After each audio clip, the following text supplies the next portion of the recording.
ಶಿವಮೊಗ್ಗದ ತಿಲಕ್ ನಗರ 2ನೇ ತಿರುವಿನಲ್ಲಿ ತಿಲಕ್ವಡಿ ಬಾಯ್ಸ್ ವತಿಯಿಂದ 11ನೇ ವರ್ಷದ ಅದ್ಧೂರಿ ಗಣೇಶೋತ್ಸವವನ್ನು ನಡೆಸಲಾಗಿದೆ.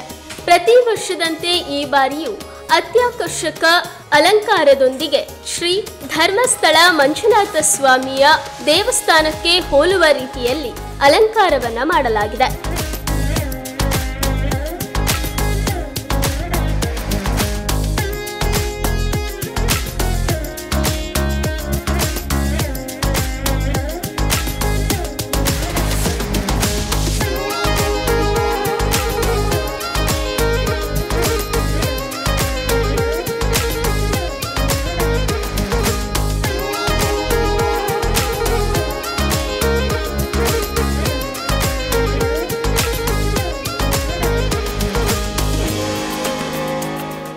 ಈ ಗಣಪತಿಯ ವಿಸರ್ಜನೆಯು ಸೆಪ್ಟೆಂಬರ್ 25ರಂದು ನಡೆಯಲಿದ್ದು ಭಕ್ತಾದಿಗಳಿಗಾಗಿ ಅನ್ನ ಸಂತರ್ಪಣೆಯನ್ನ ಹಮ್ಮಿಕೊಳ್ಳಲಾಗಿದೆ ಎಂದು ತಿಲಕ್ವಡಿ ಬಾಯ್ಸ್ ತಂಡದ ವಿಶ್ವ ಅವರು ತಿಳಿಸಿದ್ದಾರೆ. ಈ ವರ್ಷ ಮಂಜುನಾಥ ಸ್ವಾಮಿ ಧರ್ಮಸ್ಥಳ ಅದರದ್ದು ಸೆಟ್ ಹಾಕಿ ಮಾಡಿದ್ದೀವಿ.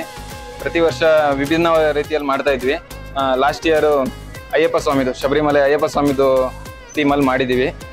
ಈ ವರ್ಷ ಮಂಜುನಾಥ ಸ್ವಾಮಿದು ಮಾಡಿದ್ದೀವಿ.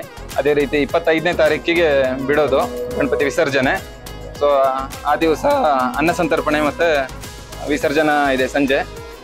ಆದಷ್ಟು ಸಂಖ್ಯೆಯಲ್ಲಿ ಜನ ಬಂದು ಸ್ವಾಮಿ ದರ್ಶನ ಪಡೆದು ಆಶೀರ್ವಾದವಾಗಿ ವಿನಂತಿ.